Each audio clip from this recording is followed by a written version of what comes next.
Hello and welcome to this lecture on short-term interest rates. I hope you're doing well from wherever it is you're joining us. In this class, we will introduce two crucial short-term interest rates from cash markets. These interest rates affect households through the cost of mortgages and credit card loans. These rates also affect businesses through the costs of business loans. We will start with the London Interbank Offered Rate, LIBOR. We will then look at an alternative interest rate, the Secured Overnight Financing Rate, SOFR. We will discuss which markets these rates come from and how they are calculated. Let's jump right in. LIBOR is the interest rate from the London interbank market. This is a market in which banks can borrow and lend amongst each other. Most loans are made in US dollars, but banks can borrow other currencies. When these are US dollar loans in Europe, they are also called Euro-dollar loans. Loans in this market are unsecured, that is, no collateral is required. Because no collateral is required for these interbank loans, they are subject to credit risk. It is possible that a bank does not repay its loan. 7 different loan maturities exist in this market: overnight, 1 week, 1 month, 2 months, 3 months, 6 months, and 12 months. LIBOR is the interest rate in this market. It is the London Interbank Offered Rate. There is a different interest rate for each combination of currency and maturity. The calculation of LIBOR is somewhat unique. Since not all banks are active in every market every day, LIBOR is based on surveys rather than actual transaction. Each day, the largest, highest volume banks are pooled. LIBOR is an average interest rate based on these survey results. Let's have a look at the overnight US dollar LIBOR in the recent years. What does this pattern remind you of? Think about it for a second. Right, the effective federal funds rate. Remember, the effective federal funds rate is the US interbank rate. It measures how much US banks pay for unsecured US dollar loans from other banks in the US. As you can see, in the recent years, LIBOR and the federal funds rate track each other. That is, the cost of borrowing US dollars in the US and abroad move together very closely. Why is this happening? If LIBOR was lower, banks could profit by borrowing dollars in London and lend out that money in the United States. This basic arbitrage ensures that LIBOR and the federal funds rate are roughly equal. How does LIBOR connect with the broader economy?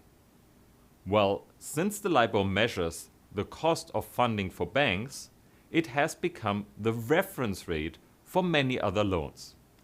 For instance, loans to corporations. These are often floating rate. This means the interest rate equals a floating reference rate plus some fixed markup. So banks can cover their costs plus earn profit equal to the markup. A specific example might help.